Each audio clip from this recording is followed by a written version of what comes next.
Welcome to this, another daily briefing. I think we've definitely hit critical mass on there not being much about.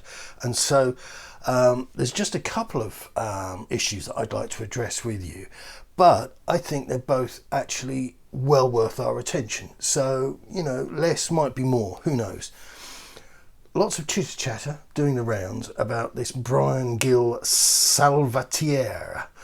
20 in February. And what I want to talk about here is just kind of, and I hate the phrase, expectation management, but with so long without food, suddenly a bit of stale bread looks like a banquet. And certainly that's where I think Tottenham are right now. And I just wanted to, a few calm words of warning around this transfer. It looks good. It's not a bad thing. The kid doesn't look in any way suspect, but let's call it for what it is and let's look at who we may well be buying. He was 20 in February, and the suggestion is so far that for €25 million or thereabouts, we will get him from Sevilla, plus hand them over one Erik Lamela. Erik's done his time. He's done more than his time. I've said this before, it frequently falls on deaf ears, but Lamela has actually been great value. He was a record signing, but he was only a record signing in the respect that the big number that was doing the rounds when we brought in the Magnificent Seven, the big number was with all the add-ons. And as I've said to you previously on ER, he never hit any of those trigger points. So 12, 14 million, something like that. I know it's been disastrous in the main because he's been out so much and all the rest of it, but we've had a little bit of luck with him, a few Rabonas, a few bits and pieces. Can't fault his attitude or his bleephousery. Yes, it would have been far better if he'd have been all that was advertised, but it didn't happen. And all I'm saying to you is that, he didn't wipe us out financially. That said, good luck, God bless, and let's get more fresh faces in the changing room. But with this guy, Bryan or Gil, people are calling him different things. If we avert our eyes from the YouTube compilations, and his I found particularly a curious viewing, and we look at the facts, this is a player who's only just made his breakthrough season. Now he's been playing for a club called Eibar in Spain, where he's been on loan. So Sevilla kind of ran out of ideas for the guy. And last season he got 28 starts, and his previous seasons, going back for the entirety of his career, I think this is maybe his 5th or 6th professional season, nowhere near 28 opportunities like that. Struggled to get double figures. And so I say again, he's 20, and beyond, I think sometimes fans forget what they were like when they were 20. And I think I probably couldn't be trusted to go to the shops to buy a newspaper. But he made 28 starts, of which on 10 occasions he was subbed off, and on 2 occasions he was subbed on. So if this is a breakthrough season, and he scored 4 goals, if this is a breakthrough season, it isn't a dynamic one. And I think that gives us the background information for why this deal has gone ahead.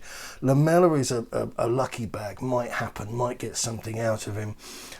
Probably, despite all of the naysaying that he's received at Tottenham, probably a useful guy to have in a somebody else's dressing room where he would be a fresh voice. So that's why the deal's happened. So this guy coming in, I think the burden of expectation, we need to kind of get our heads around exactly what we might be getting. I'm not pouring tons of cold water on this, and this is in actual fact my point, that despite the fact that there's no money around and there's a compressed transfer marketplace, Tottenham are still taking punts, because the idea is that the €25 million will just vanish into the distant past, and we'll have maybe a 50, 60, million euro player on our hands.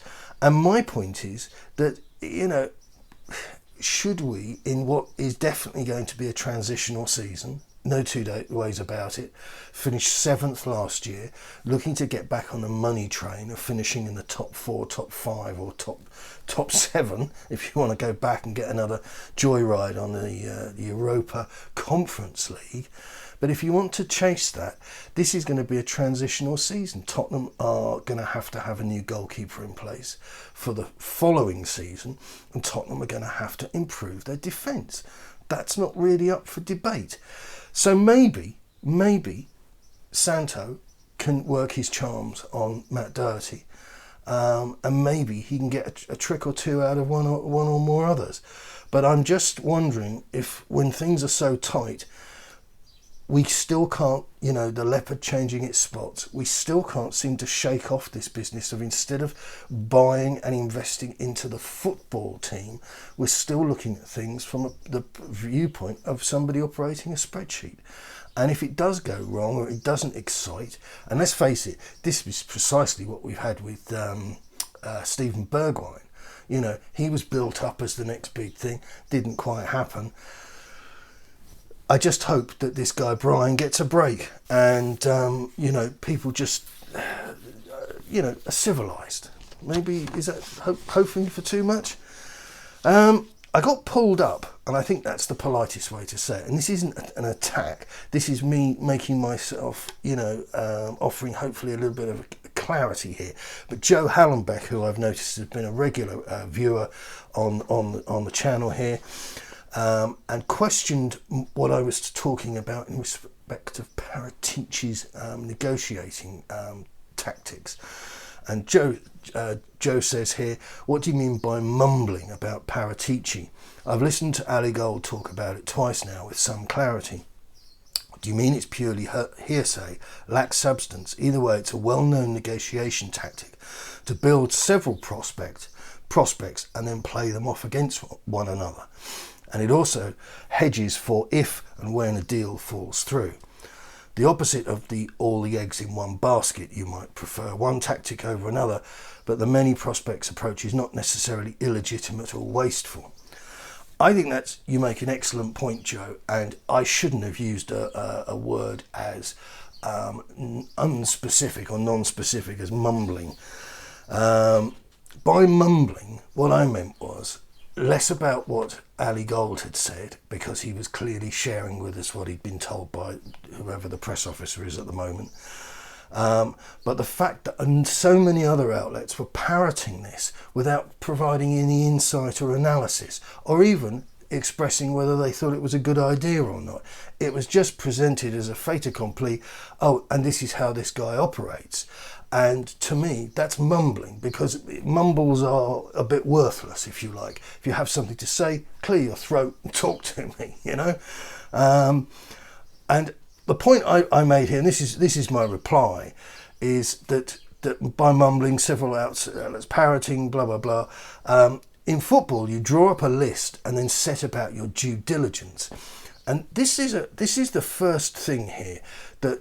And by due diligence, I'm not talking about a forensic examination, but just take, for example, Tanguy Ndombele. We bought him, and forget everything else that's gone on, but he's not been on top of his weight, and he's not been able to maintain a decent level of fitness reliably. But a little bit of Googling that I would argue a 12-year-old might make was able to reveal his previous 2 coaches had both had issues with those problems. The fact that he couldn't keep the weight off and he couldn't keep himself fit. That's due diligence. And to my mind, that might, you might, if we're talking about billable hours here, okay, just to put a sort of like, tear the mask off of the mystery. billable hours, you might say to your boss, I did some due diligence. I did a bit of snooping on Tongi yesterday afternoon. I'm billing you for 2 hours, 2.5 hours, and I've discovered some quotes which from previous coaches, which aren't alarming, but they're certainly worth our consideration. And Spurs appear to entirely overlook that. So why would I, if I was looking at 5 midfielders or 4 midfielders, whatever this Paratici method is, why would I even have that name in my list unless I'd addressed that problem? Because that's a massive problem, and it becomes a very immediate problem when you spend over 50 million quid on somebody who's huffing and puffing and sweating up like a bloody racehorse after 15 minutes. And I was just thinking, this business, the way I have it in my mind is that you're a fisherman with 4 or 5 lines on the bank, and you're trying to sort of reel in 4 or 5 different fish. That's kind of working on the basis that the fish are all the same, and you're just hoping to get something opposed to the best one. And I guess the idea is that if you're looking in the water and you think, well, actually line 3, that looks like a beauty. That looks like a real net buster. So you're keeping the other ones on the go in case that one falls out. I understand that, but wouldn't you be better off focusing your energies on getting the very best thing you could, opposed to getting an also-ran? Because you're then looking at what was the criteria for your list. And it's very easy to do if you're buying all the same thing. I'll keep this brief because it's tedious. We bought some office furniture recently online, and a very brief click around proved that there was about half a dozen resellers of this stuff. It was made in China. We've bought it. It is fabulous, but there was a price sway of about £30-40, and obviously, why would you want to pay less than for the same thing? So we double checked that the one that was the lowest price didn't have anything less in the package, if you like. And so we got the thing at the right price and everybody's happy. But if you're looking at footballers, they're not like that. They're not stacks of furniture. They're not bags of potatoes. And they all have totally different things. And for me, if you get the due diligence done, and it shouldn't take forever, as I alluded to moments ago, then you should be able to just go jump and spin through. I mean, if I've got 4 lines, am I fully concentrated on line 3 with the big fat succulent fish? I don't think I am, because I'm also looking at 2, because if this gets away, and it's all a bit like those plate spinning things they used to have on the Generation game 100 years ago. If you're just spinning 1 plate and your energies are focused on that, surely your success rate goes up. I don't know. We bought a car recently as well. More tedium for you, but we bought a car recently. And we had our heart set on one car, and then another, and then another. And they all fell down. 3 of the cars fell down. We didn't keep the file open on the cars because there was a problem with the car. That there was some facet of the car that we didn't like it didn't have Apple Play, or it didn't have the ability to cool the seats or whatever. There were all these little things, and there were things that we decided we weren't going to compromise on. And so therefore we didn't have a list of 4 or 5. We went through every single thing, and then we pursued the one thing, the one car, the one model that we really fancied, and we got it. So the thing that concerns me, and I think this is my ultimate point, is not just about focus, but we've got history here. And I'm talking about Levy time, where this guy is happy to pick up a second or a third choice. And for me, I wouldn't give him the options. I would make sure that if I was dealing anywhere on behalf of Spurs, I drew up my list and said, look, I've drawn up a list of players that we might or should be interested in. Here's player number 3. Keep it with the fish thing. Here's player number 3. I've done the due diligence, I've looked at the money, I've looked at the this, I've looked at the that. We should be able to lift up the phone or get off the plane and go and have a conversation, a dialogue, and buy this guy, because my list is really good. And the problem with Tottenham is that it's not about winning trophies. And this is more of the same pedantry and bureaucracy, and getting bogged down in convoluted processes of bartering. So, Joe, that's where I am. So I should have been more specific, and I think the fact that it's taken me 10 minutes to send many of you into a coma. But I think you identify what your needs are. You then go and look at players that you think fit that will be that missing piece of the puzzle. The thing that would fill me with terror was you say, right, well, we need another striker. We need somebody to replace Harry, or we need somebody to work with Harry. And you say, here's the list. And I'm thinking to myself, goodness me, you brought me a list with 12 names on. You brought me a list of 6 names. What am I paying you for? Bring me 2 names. The name that we would ideally like, if you want to spring something out of nowhere, like you did with Gareth Bale's wages. Or do you want to bring me another name, which is a more practical name, which will fit into how we operate and into our budgets? Don't bring me 6, 7, 8 names. What am I paying you for? And so the Paratici thing, maybe I've misunderstood it. Maybe I've missed some nuanced point. But to me, it doesn't really stack up. Right. And on that cheery note, that's all we have, because everything else out there today is regurgitated and recycled to no good purpose.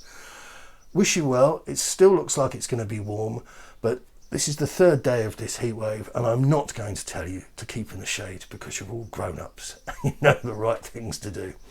Good luck. Keep it Tottenham.